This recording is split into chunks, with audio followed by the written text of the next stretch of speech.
listening to the Barcode Podcast with your host, Chris Glandon, serving cybersecurity straight up with no chaser. Let's hit the bar and grab a drink.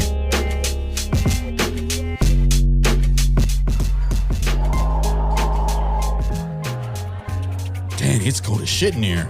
Hey, Chris, don't sweat it. Just a minor thermostat issue. I got my HVAC guy on the way. I can't sweat it, bro. It's damn near freezing in here. Well, listen, get ready because I got some of that liquid heat for you. It's called the chainsaw.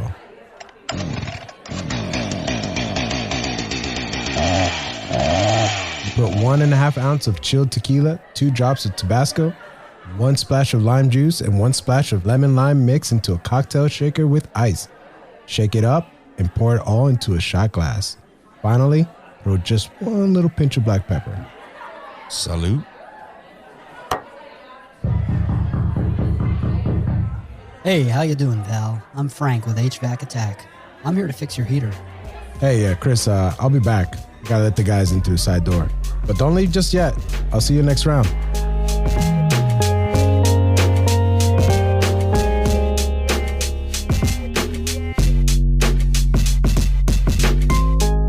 Burleson-Davis is the SVP of Worldwide Engineering Cyber at Imprivata, where he's responsible for building, delivering, and evolving the suite of Imprivata's cybersecurity products that include privileged access management, privacy monitoring, and identity governance solutions. Prior to Imprivata, Joe held systems engineering, IT consulting, and instructor positions while serving as one of the founding members of the Linux Foundation Certification Committee, a global committee of key Linux subject matter experts. Joel, welcome to Barcode, man. Hey, thanks. Thanks for having me. Absolutely, man. I'm looking forward to it. If you don't mind, talk to me a little bit about your background. I'm curious to know how you got into the security field and what ultimately led you to where you are now. Okay, so it's a pretty windy road that got me into security.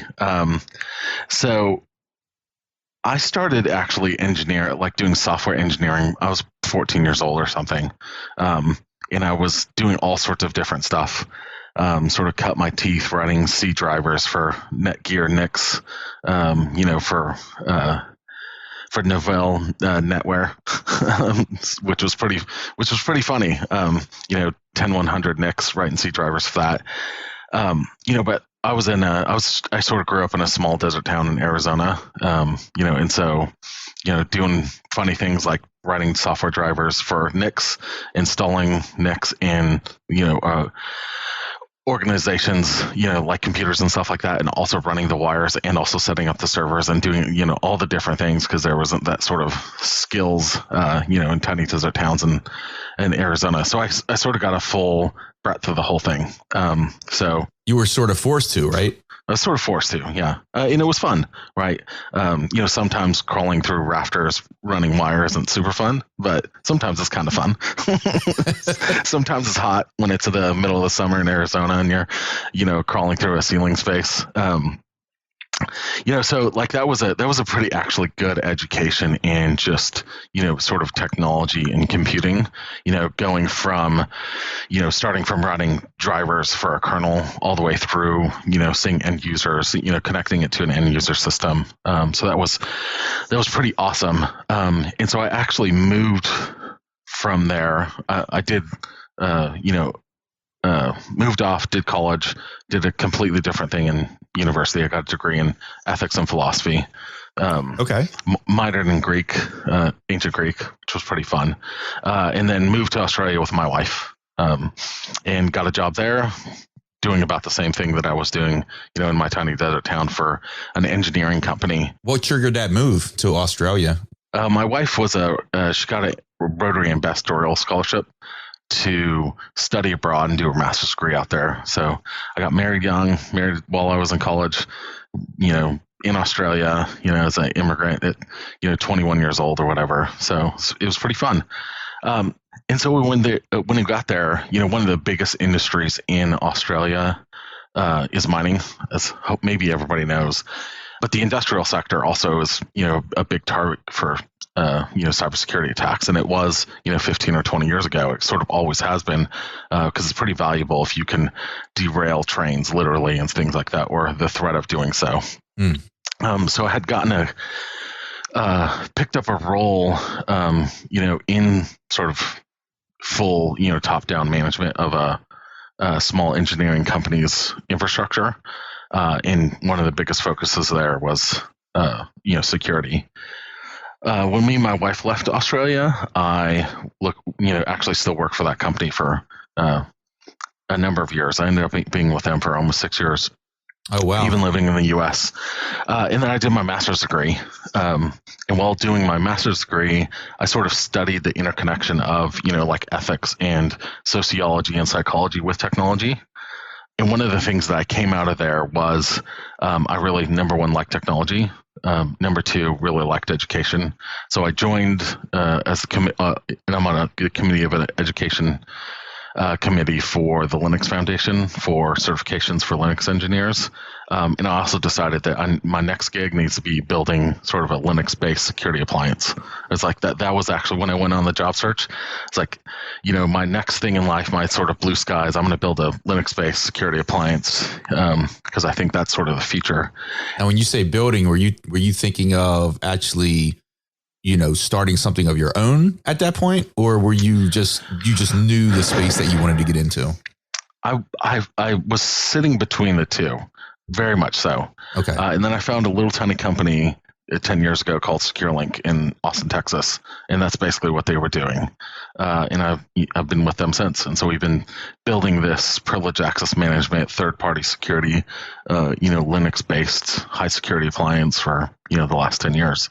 I did promise that it was a pretty funny, windy road there, but that's sort of how we got there. And then being with SecureLink, with them for 10 years, and we recently were acquired by Imprivata, and we're continuing to sort of push our cybersecurity portfolio forward. That's awesome, man. So what was the scene like at SecureLink when you got there initially? Was it a super small company or? It was a super small company. My joke is that, it was basically a closet with 10 sweaty dudes. It was very small. I mean, yeah, I think I was probably employee 15. Okay. We were quite small. It's much, much larger now, hundreds of employees now, which is pretty awesome. But it was really fun. It was a cool place to be. And the really nice thing about sort of building product at that level, especially with a team that small, is that you can do some pretty creative things. Pretty cutting edge things. Put conservatism to the wind and say, hey, I'm going to build the baddest thing I can.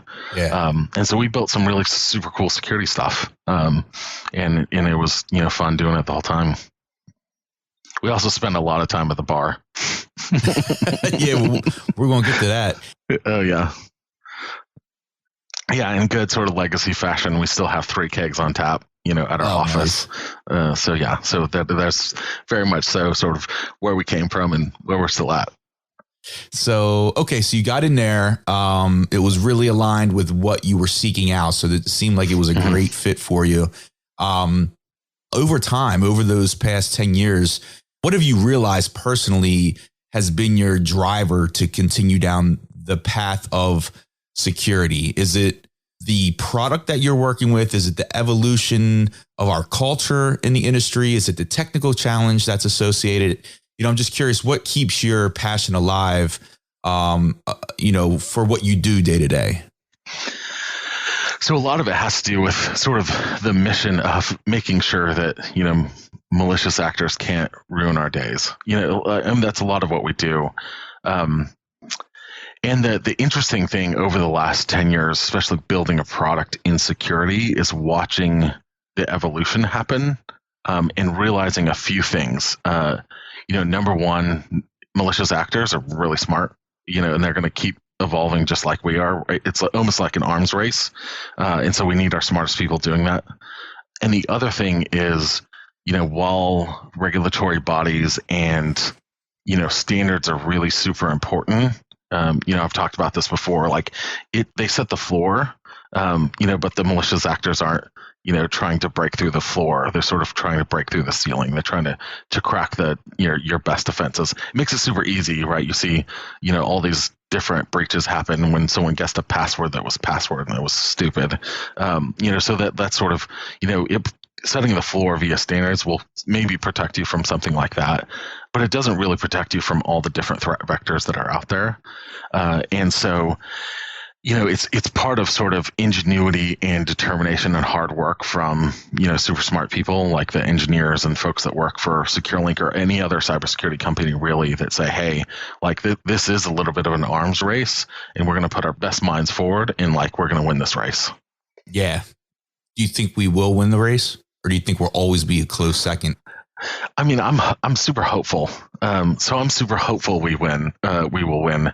And at a certain point, hopefully with enough focus on it broad, because I think there's a few things. There's numbers on our side. I think there's significantly more, like massively more people that would choose to do good versus not. Yeah. So I think that the number of malicious actors out there is really small, right? So like we have numbers on our side, so we have resources on our side. We just need, focus and care, to gain momentum. So it becomes it's something we put resources towards. And actually, over the last 10 years, we've seen that evolution. People are starting to care more and more, and it's starting to be more and more impactful. The way that businesses have operated, right? Like sometimes I talked about B2B meshes where, one company is really, a service company for 50 other companies. And one of those companies is also a service company for, another 80 or 100 companies or whatever it is. So a breach somewhere is a breach everywhere. And people are starting to feel that, right? The SolarWinds hack, the Target breach, the Kaseya hack, right? There's a lot of these sort of supply chain third party breaches that have happened that like really reveal that to folks, and they go, and like there's a number of people that woke up to, hey, the reality of business today is that we're all interdependent on each other, so we all need to pay attention and watch each other's backs for malicious activity.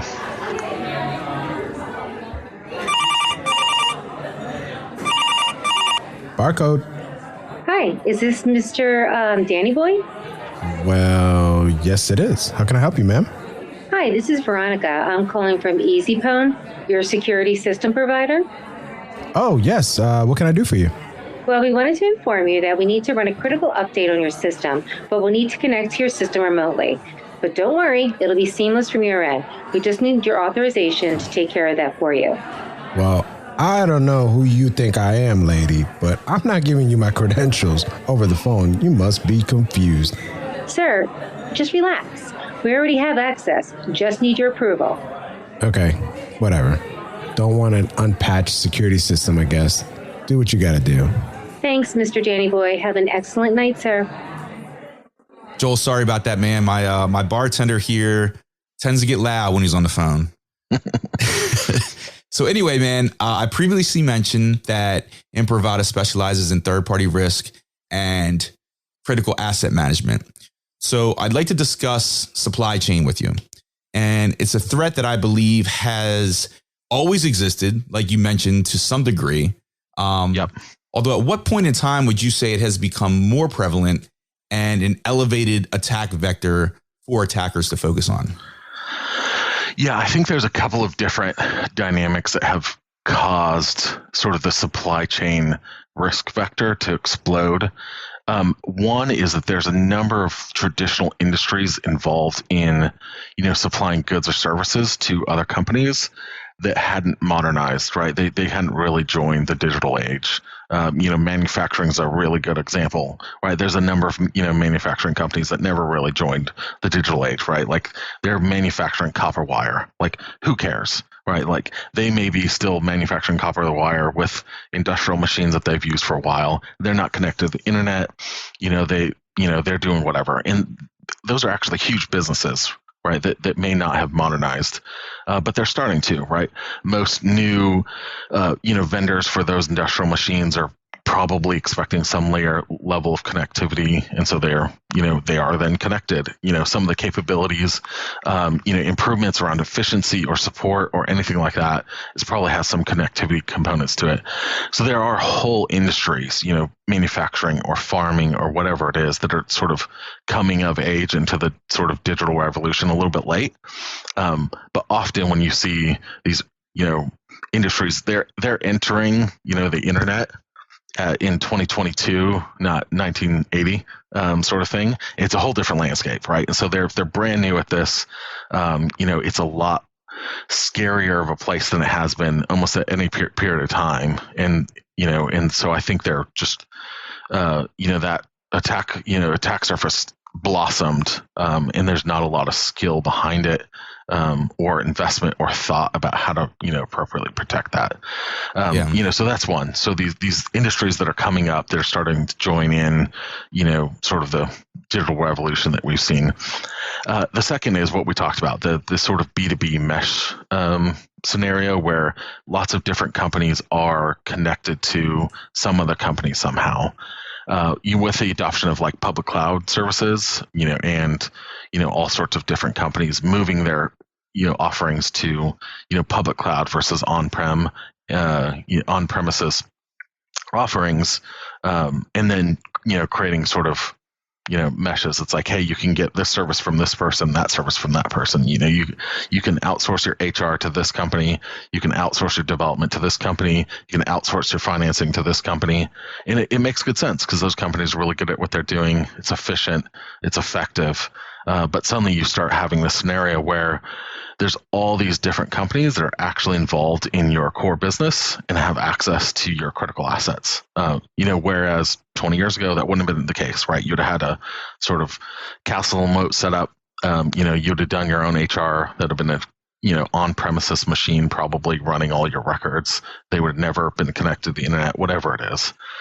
So with the explosion of sort of that service and supplier, mesh across all industries, you also see sort of an explosion of the attack surface. Yeah, that's very interesting. And when you say the delivery model, right? When you talk about software supply chain, that's still a delivery model, right? Can you speak to, what software supply chain is and why we hear about that so often? Yeah, software supply chain actually functions very similar to other supply chains as you would expect. As much as maybe software folks would like to think, we're not super special. So there's going to be, a capability that we want in a product that we may not be able to offer, right? That we may not have, but someone else is really, really, really good at it. And so we, license out or white label their technology, embed it in ours, and it becomes part of the package that we offer to our customers. Totally makes sense. Just like for, physical supply chain, something, it's like, hey, I might not make the, hamburger meat, or I might not make the buns, or I might, not make the wire, but I make the wrapping around the wire, whatever it is, right? There's components of software that often the best option for, value to customers and speed to market is to leverage someone else's software. And that's sort of a part of how we do things. So that's, one area of it, which is the sort of private, I'm going to embed your service offering in my service offering because you do it better than me, or embed your software component in my component because you guys are brilliant and do it way better than we could ever have done or thought to do. The other is, open source software. Open source software has, it basically won. I mean, I would challenge someone to find a market leading product in the world today that doesn't use open source software. If you can find that would be awesome. Like, email me, whatever. I don't know of one. And I don't know of a company that's been successful in the market over the last, decade that hasn't leveraged open source software. But if you think about that, that's also part of your supply chain, right? You are, there are these other developers, all different sorts of, companies and communities and individual contributors, they're building software components that you're then putting in your software offering, right? And so that becomes another sort of one of the software piece of the software supply chain, is that those open source components. And I think, that's been a brilliant change in the industry, sort of crowdsourcing, innovation it has worked out brilliantly for us all. But we do need to be mindful about the sort of security implications of that.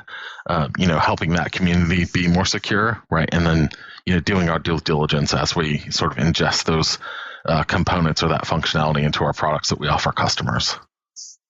Yeah, that's a great point. And I think a lot of people overlook the fact that open source is an integral part of enterprise solutions. Even though it's on the back end, they may not see that. Right.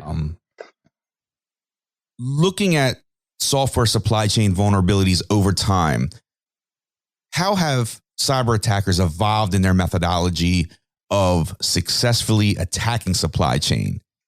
Yeah, there's been a few interesting ones that sort of look like evolution to the tactic. My first position is no, there hasn't really been that much evolution, and I'll talk about that in a second why. But there has been a few like sort of clever attacks on libraries, like infecting libraries with malicious code. And somehow getting those into the public repositories where other software is going to pull them in.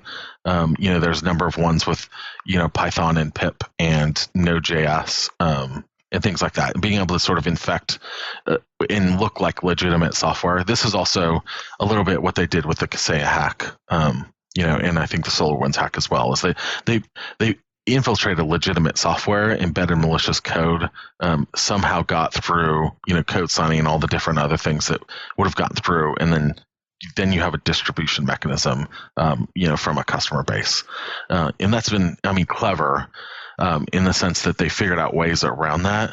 That vector's existed for a long time, basically since inception of consuming, open source libraries. But in more recent times, that seems to be a go-to vector that malicious actors have leveraged. But I'll go back to that original point about there hasn't been a significant evolution, I think, in the way that folks are attacking, because it's still so easy for a lot of places. With the B2B meshes that have been created, when they do reconnaissance, like as a malicious actor, you just got to figure out the relationship meshes, and then find the weakest link. There was a Texas school hacking that happened, 2 years ago, and eventually they found their way to a, very small, boutique service provider in like Plano. They had rough security and infiltrated there, gave them access to one of the largest school systems in America, and so right now they can do that. They can just walk the sort of mesh, do reconnaissance, figure out where the weakest link is, get a foothold in, and figure out where they can spread from there. So there hasn't been a lot of need for many of those malicious actors to really evolve their tactics, because old tactics are still working, tactics like that. And so, if it works, why fix it, sort of thing. And I think that's some of the thinking behind a lot of it, which is sad because, things like that, things that we've seen in a bunch of these breaches recently, like those are absolutely fixable. I mean, we've known about, vectors around, like password control or, permissions creep or, leaving open access to parties that shouldn't have it. Like, we've known that that's a really serious vector for breach for, decades. And we've come up with solutions to solve that. It's whether or not people have put those in place. So it's a fully avoidable breach, but it's still, I think, pretty easy for a lot of these malicious hackers. Yeah, you led me right to my next question, which is, the fact that you mentioned software supply chain deficiencies playing a significant role in recent cyber attacks that have gone mainstream. Mm-hmm. Do you feel like it's still an underrated threat through the public eye?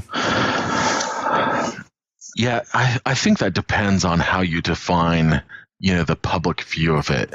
Okay. If you talk about like the security community at large, I don't think it looks any worse or different than it always has been, because it's always been a little bit terrifying, right? You've always had to be mindful of it. There's been controls, in software to secure things like that, and standards around supply chain, component scanning and vulnerability scanning. That sort of existed in this larger security community for a long, long time. So I think they're fully aware. Most everybody in security is fully aware of what that looks like. And when it happens, they go, "Oh, of course it did." Like that's not super surprising. Right. The larger public, like outside of the security community, just like the general population, I think it scares them, but they're at the same time, software for a lot of people feels like magic anyway. And so this is like good magic and bad magic. It's like, the good wizard and the, black magic sort of fighting each other. And they're like not really sure what's happening and how it works. And they hope, the good wizard wins sort of thing. And I don't mean that to like be condescending to like the general population, but I understand the sentiment that, often software feels like magic. And as a software engineer, when people feel like your software is magic, you're like, I nailed it, right? This is exactly what I was trying to build. So there's a sense that we're, ideally software is creating that sense of magic. It is magic, but it's a double-edged sword, right? Because once it's magic, it's hard to understand. And so I think the general population, although may fundamentally understand what the software supply chain issues are, it's a little hard to grasp. Yeah. Yeah, that totally makes sense. Excuse me, guys. Watch it. Beer distributor guy here coming through. Need to get to the back room. This case is heavy. Oh, hey, Derek. How are things going, man? Long time no see. Oh, living the dream, brother. Hey, listen, I know you're busy, so I'll be out of here in a few minutes. I'm just going to stock your fridge up with this brand new beer we got in called 0 Day IPA. Not sure why it's called that, but I'll tell you what, it's been a straight up hit for all our locations. Copy that. You see, I would normally suspect something's off with this beer named 0 Day IPA, especially here at a security bar, but since I trust you and we've been partners for years, man, load that shit up. You got it. Take care, buddy. Geez, man, this place is busy today. So again, my apologies, Joel. This doesn't normally happen. Yep, no worries. So I want to talk about a shift that happened within recent years, which is the COVID pandemic. Obviously, we can't really talk supply chain issues without bringing this up. It's definitely impacted supply chains and caused concerns and awareness around supply chain industry towards the security and the public eye, like we had mentioned before. Yep. And as we phase out of this pandemic, has there been a lingering impact to supply chain due to COVID? And what are some of the other factors that are currently causing supply chain issues? That's more of a impact from external forces. Yeah. So, in general, COVID's going to have a lasting impact on supply chains of all, sort of forms and versions. Actually, even software supply chains, right? They're, software is built, companies that build software, build it from people, people work from all over the world, right? Open source software does this thing. Most multinational companies do that, right? There are teams building software sort of everywhere. And that got fractured a lot, right? When lockdowns happened, if you may have outsourced and then war happens, right? The Ukraine conflict now, like if you would have sourced contractors out of Ukraine, which is a great development hub, right? Now your ability to build and generate software is hampered until you figure something else out to do. So I think disruptions like this in general, like especially at this scale, is going to have some sort of lasting impact. There's a lot of supply chains that are pretty hard to probably start up and get going. And then once they're going, if they ever stop, it's going to take an enormous amount of effort to start them back up again. And I think we've seen a lot of that in, manufacturing particularly. I mean, there's still, I don't know if you've heard, but there were stories of, foam waiting for 9 months to show up and people couldn't get refrigerators and, all sorts of different funny things that you would have never expected to happen. It's like, hey, happened to be a foam shortage. And so you can't get a refrigerator. It's like, oh man, like what? The larger public wouldn't have thought about that. But I think it does point to something that folks in the security industry have known for a long time, that disruption to a supply chain is really impactful, right? Like it's been happening for a while. This isn't new. There's been supply chain attacks against, all sorts of different industries for a long time. But I think it got a lot more noticeable during COVID because it was already, there was already a large disruption, not caused by a security incident, but caused by a pandemic or caused by a war. But you have a pandemic and a war plus a security breach, and now it's insult to injury. You've really, put salt on the wound sort of thing. And people really feel that and they see it and it becomes highly visible. But this sort of thing, the dynamic that impacting some level of the supply chain somewhere inflicts actually quite a lot of pain. We've known that for some time. It just has never been so visible because at this point there's multiple factors impacting that. It's not just a malicious actor who breached the system that shut a supply chain down momentarily. It's COVID has changed the ability for workers to work, which have changed the ability for us to produce or ship. A war has changed the way that raw materials to produce the things that we need to produce or whatever it is, and then increased cyber warfare because of global politics that are the way they are now as well. You go, oh, you mix all three of those together, and it feels a little bit just like pain. Yeah. So Gartner just released their 2023 planning guide for security, and the number one key finding stated that escalating geopolitical and supply chain uncertainty continue to drive strategic risk and the need to develop more efficient and effective security programs. 100% agree.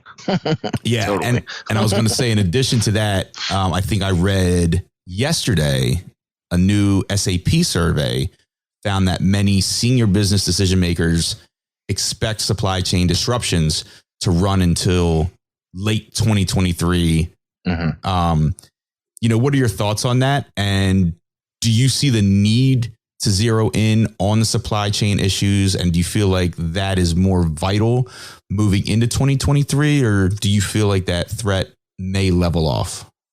So yeah, number one, I agree with them. And I think that absolutely we have to focus on that threat. One of the other things that we've often talked about is, supply chain breaches or, some version of third party relationship leading to a breach, has been the most common reason the breaches happen, again, for years and years. So absolutely we need to keep focusing on that, right? We need to close that hole as much as we can and, put resources towards it and investment and activities to make sure that we close that, because we know, statistically speaking, and from research and from experience that, that's how we're going to get breached. And then breach causes disruption. And so, if we haven't at large, as an entire, country or world, really honed in and solved that problem, we can sort of guarantee breach. That's probably going to happen. And then when breach happens, especially in sort of this interdependent, business world that we live in, with a weakened supply chain, that will result in supply chain issues, right? Unless we focus on it and solve it, that, of course, it's almost an obvious conclusion that, will these supply chain issues continue into next year? 100%. Because we haven't really solved one of the primary reasons, outside of pandemic and war, which is really hard things to solve for as well, but outside of those, one of the most common reasons that you would have a supply chain disruption, we haven't solved for that yet, by and large. And so until we do, it's going to keep happening. And when you have a weakened supply chain, you're going to cause disruptions.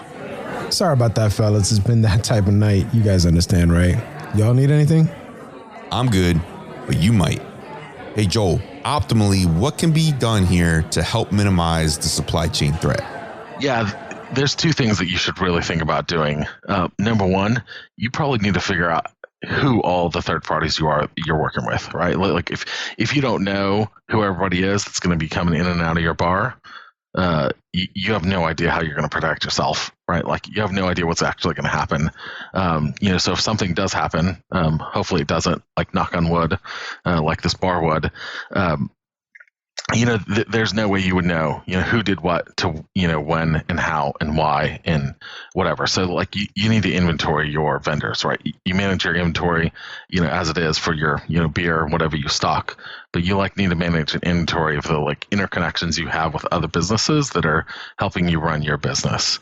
Once you do that, then you got to figure out what they need, what they actually really need, right? Do you really need your, beer distributor to be able to come into your bar without you there, in the middle of the night, right? Does he really need to deliver 6 cases of light beer at, 3 a.m.? Like, no, they don't. So you need to be really mindful about, what do these people really need? What do you really need from them? And make sure that you're super clear about that. Between those two things, you go a long way, right? It's like figuring out who the identities are, who the organizations you are that you're interacting with, why you're interacting with them, and what they need.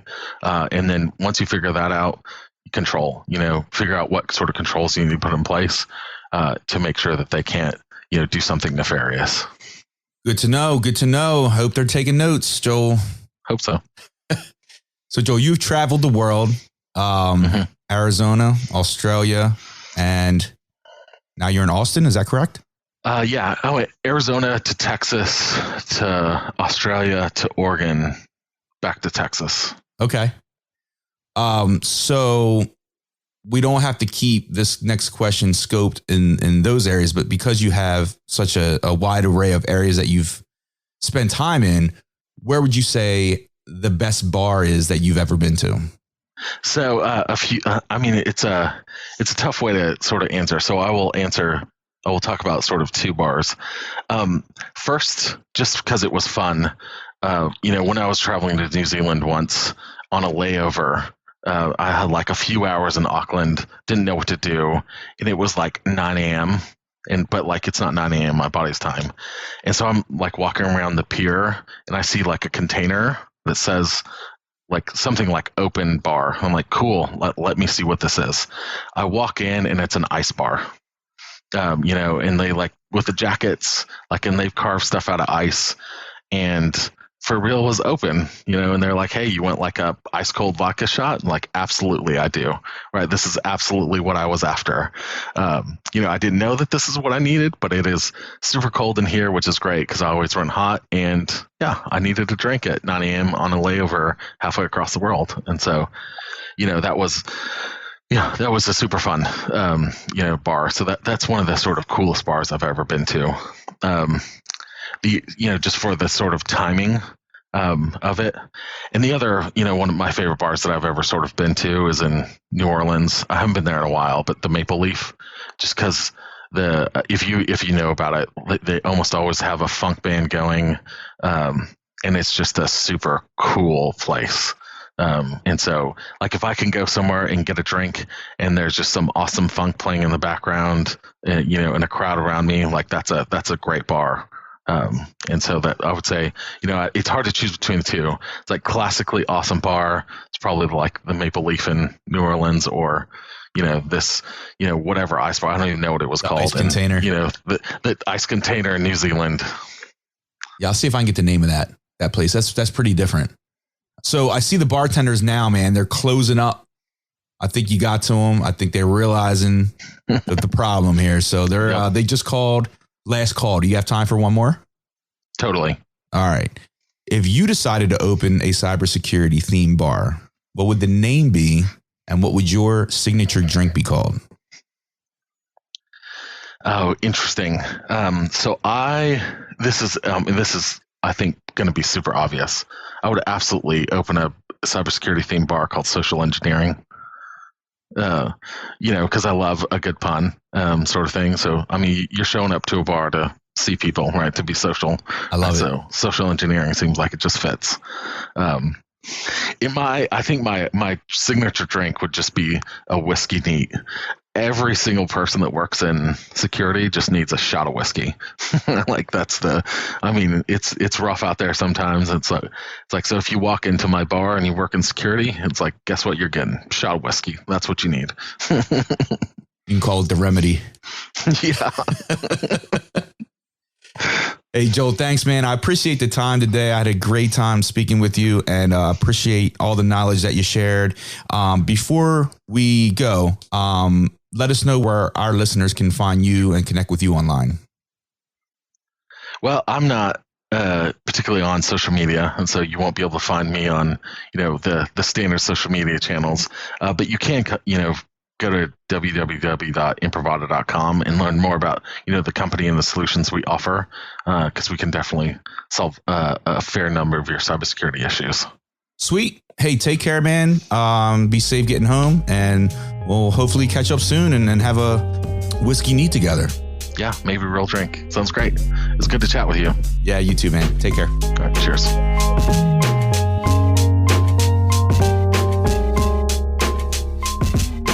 As you know, Barcode is where security and IT professionals hang out after a long day. So, get your message front and center to our fans by sponsoring an episode. Learn more at thebarcodepodcast.com/sponsor. Cheers. Unfortunately, it's time to shut the bar down for this episode. Thanks for stopping in. See you next time. We'll save you a seat. Be sure to check us out at thebarcodepodcast.com.